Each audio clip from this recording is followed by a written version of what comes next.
विधायक जी आज कार्यक्रम था और उसके दौरान कुछ किसानों का भी विरोध देखने को मिला। और क्या कार्यक्रम था?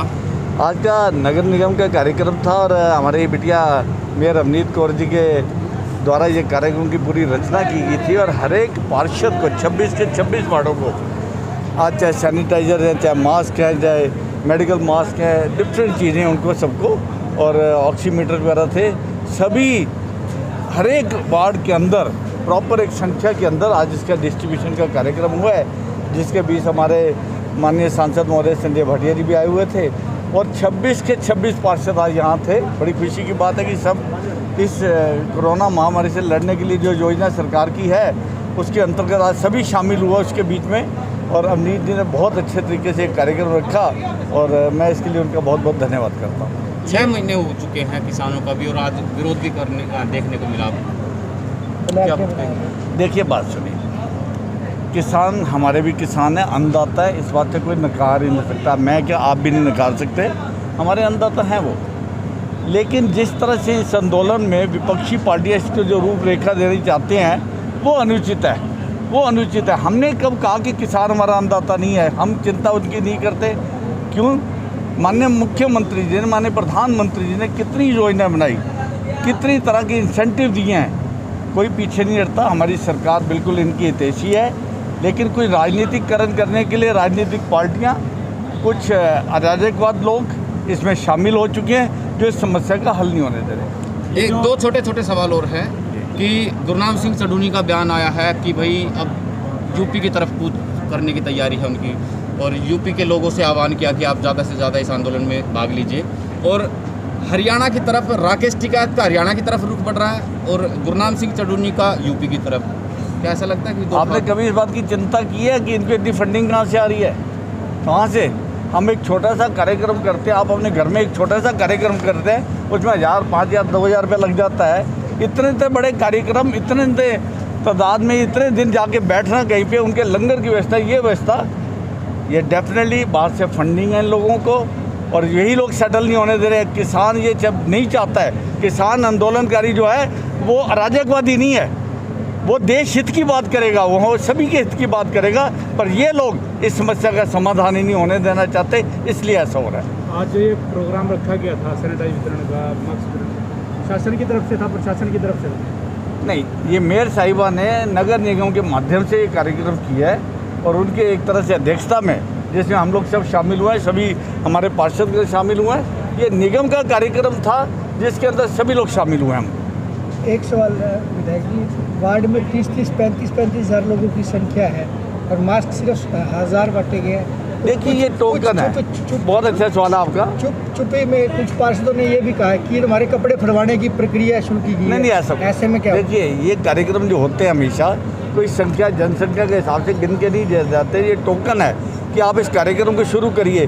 किसी भी वार्ड से किसी भी संख्या के लिए अगर वो डिमांड करेंगे, चाहे वो पार्षद हमारे से मास्क की डिमांड करें, चाहे 95 की डिमांड करें, चाहे वो सैनिटाइज़र की डिमांड करें, उनको उपलब्ध कराया जाएगा। संख्या की कोई बात नहीं है, इससे टोकन सेरेमनी जब आज ये कार्यक्रम हुआ है। एक आखिरी सवाल है, आपका संज्ञान भी चाहूँगा क्योंकि आप विधायक हैं, आप शहरी से।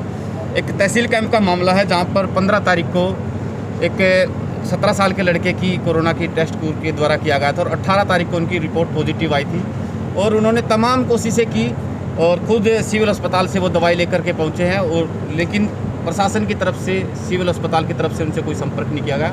कल 25 तारीख थी, कल आशा वर्कर की तरफ से उनको फ़ोन आया कि आपके बेटे की रिपोर्ट पॉजिटिव आई है 8 दिन के बाद में, और वो बता रहे हैं कि 2 पत्ते दवाइयों के 4 पत्ते वो लेकर के पहुँचे, जबकि अनिल विज के द्वारा जी जो स्वास्थ्य मंत्री है उनके द्वारा एक 5000 की किट जो तमाम उसके अंदर सामान है, ऑक्सीमीटर है और साथ के साथ 3 लेयर मास्क है, सैनिटाइज़र है और बहुत सारी दवाइयाँ हैं, मतलब पूरी किट तैयार की गई है, थर्मामीटर भी है उसके अंदर। उन्होंने सवाल उठाया कि बहुत बड़ा घोटाला है वो किया जा रहा है प्रशासन की तरफ से और शायद आप परिचित ना हो तो क्या एक्शन लेंगे? और देखिए, मेरी जानकारी में ये बात नहीं है, अभी आपके माध्यम से बात पता लग रही है और मैं सीएमओ साहब से अभी दोपहर बाद भी बात करूँगा इस विषय पर, जरूर करूँगा। और एक आपको सूचना देना चाहूँगा, आप ही के माध्यम से हमें पता लगा था कि एक बच्चे को बोन मैरो का ऑपरेशन होना है जिसका 30-32 लाख रुपए के लगभग खर्चा बताया गया था। और मैंने 3-4 दिन पहले ही कमिट किया था कि जितना पैसा इकट्ठा हो गया बताइए, जितने पैसे की कमी है बता दीजिए, हम आपको दे देंगे। वो कल रात को उनका फ़ोन आया था परिवार की तरफ से कि 3.5 लाख रुपए की कमी है, तो हमने उसका तुरंत इंतजाम कर दिया। और कल आपको निमंत्रण भी है, आपसे आग्रह भी है कि मेरे कार्यालय में कल सुबह 10 बजे हम उस परिवार को नहीं बुला रहे हैं, क्योंकि परिवार को बुलाने में मैं नहीं चाहता परिवार का नाम सामने आए, लेकिन जो इस योजना में सब शामिल थे, जिन लोगों ने उनके लिए पैसा इकट्ठा किया है, हम उन सबको बुला के चेक द्वारा हम उनको पैसा दे रहे हैं। और चेक सीधे जो बनाए गए हैं वो हॉस्पिटल के नाम, दिल्ली का हॉस्पिटल, उसके नाम बना दिए गए हैं। कल सुबह 10 बजे मेरे GT रोड कार्यालय में आप सब निमंत्रित है।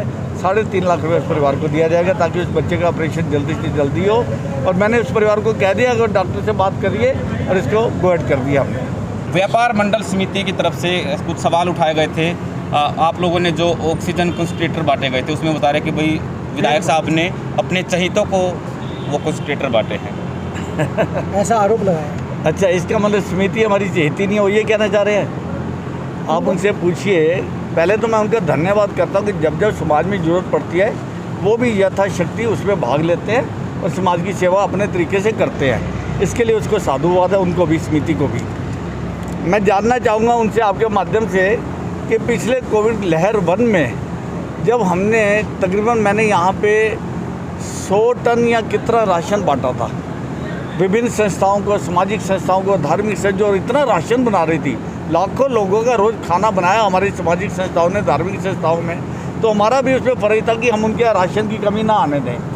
तो आप समिति से ये पूछिएगा मेरे बिहाफ पे कि क्या प्रमोद जी ने आपको राशन कभी दिया या नहीं दिया, और अगर दिया तो कितनी बार, कितना कितना दिया। मैं अपने मन में राजनीति नहीं कर रहा हूँ, ना मैं राजनीति करूँगा। किसी पार्टी से किसी का निष्ठा होना लाजमी है, ज़रूरी है। कुछ लोग कांग्रेस से निष्ठा रखते होंगे, कुछ भारतीय जनता पार्टी से रखते होंगे, कुछ इनेलो से रखते होंगे, कोई आप से रखते होंगे। ये हमें एक्सेप्टेबल है, हर एक का अपना मत होता है कि उसका विचार किस पार्टी से जुड़ा हुआ है। लेकिन अब मैं विधायक पानीपत शहरी का हूँ, मैं सिर्फ उनका नहीं हूँ जो मेरे हक में वोट डाला था। जिन्होंने वोट किसी ने डाला है नहीं डाला है, मैं विधायक पानीपत शहर का हूँ और मुझे पानीपत शहर की सेवा करनी है। मैं इनके माध्यम से एक और क्वेश्चन करता हूँ। पहला क्वेश्चन मैंने आपको दे दिया जो आप इनसे पूछिएगा।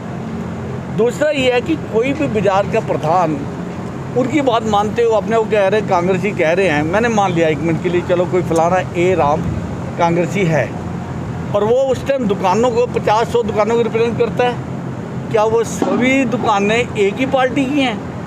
ऐसा तो हो ही नहीं सकता। हर बाजार का प्रधान जो बनता है उसमें दुकानें जो होती हैं अलग अलग निष्ठा के पार्टी के लोगों की होती हैं।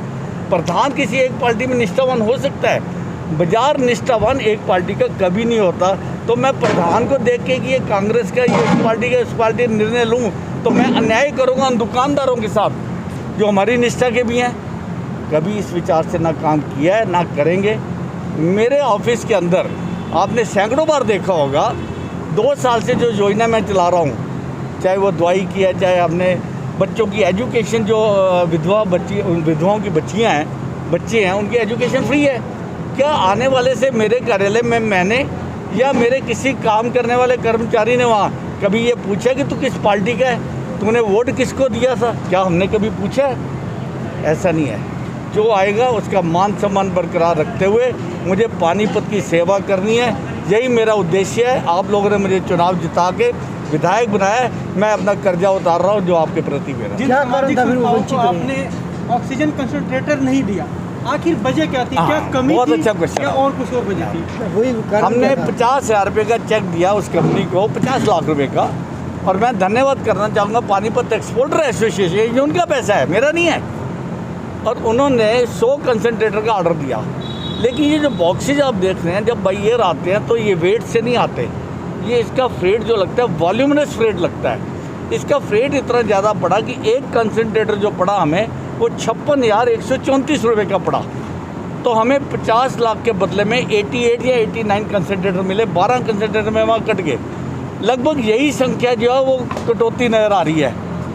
तो इसके लिए एक बात और कहता हूँ, क्या अगर इनको नहीं मिले थे, मेरे साथ पहले भी इन्होंने काम किया, मेरे से पहले भी इन्होंने कहा हमें राशन चाहिए, मैंने राशन दिया, तो एक बार मुझे फ़ोन करके कह रहे थे प्रमोद जी हमारा इसमें जो 2 कंसनट्रेटर हमें चाहिए। इनमें से पूछिए क्या किसी ने भी मुझे फ़ोन किया है? किसी ने कोई फ़ोन किया कि भाई हम भी ये सेवा करना चाहते हैं, किसी ने फ़ोन नहीं किया। आप उनसे पूछ सकते हैं। फिर भी मुझे लगता है कि आज कंसनट्रेटर की शहर में पहले से नीड कम है। मेरा ख्याल आप मेरे से सहमत होंगे। जी जी। इस लहर में अभी मैं और नहीं मंगवाना चाहता, मुझे वो वेस्टेज लगेंगे अगर मैं और एडिशनल मंगवा लेता हूँ। तो ये तो काम में आगे सब संस्थाओं के, अगर कभी भगवान ना करे आगे ज़रूरत और पड़ेगी तो चाहे मुझे 100 मंगवाने पड़े, चाहे 200 मंगवा के सभी को देंगे। मैं अपने मन में कोई भेदभाव ना रखता हूँ ज़िंदगी में, ना मैं रखूँगा। कुछ मशीनें प्रॉपर तरीके से पूरी नहीं आई है, पाइप नहीं है, बोतल नहीं है, तो कुछ ऐसे यूजलेस पड़ी है, उनके लिए क्या? नहीं, मेरी जानकारी में ऐसा नहीं है जी। एक भी आदमी लौट के नहीं आया कि ऐसा है। अगर ऐसा है तो मैं आपसे रिक्वेस्ट करूँगा कि उस संस्था को बोलिए प्लीज़ हमें कांटेक्ट करें ताकि हम इसका उचित समाधान करें। विधायक जी, ऐसा नहीं है कि सभी सामाजिक संस्थाओं ने आपका विरोधी किया है। कई लोग आपको सपोर्ट करते आए और आपके कार्य की तारीफ भी कर रहे थे, जिस तरह से आपने 1000 रुपये में सिटी स्कैन किया है। उन्होंने यहाँ तक कहा कि अगर विधायक जी तो सेवा कर ही रहे हैं, लेकिन अगर अन्य कोई वजह आती है जहाँ पर आप सेवा ना कर सके तो आप हमें लिख कर दीजिए, हम उनकी सेवा करेंगे। इस मामले में तो आपकी तारीफ कर रहे थे। देखिए, मैं तो मेरे घर पे जो आ जाएगा वो किसी जात पात का हो, किसी समाज से हो, अमीर हो गरीब हो, मैंने जो योजनाएं दी हैं मैं उसको लागू कर चुका हूं। मैं उसमें भेदभाव नहीं कर सकता।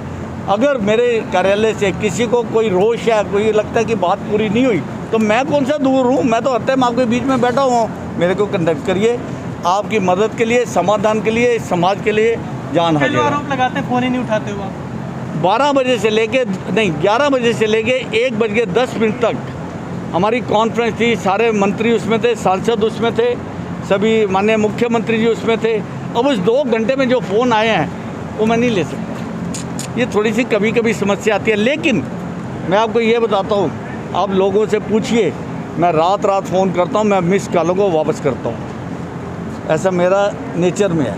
और फिर भी अगर कोई रह जाए तो भाई दोबारा फ़ोन कर ले, ऐसी क्या बात है। जी, धन्यवाद सर। धन्यवाद।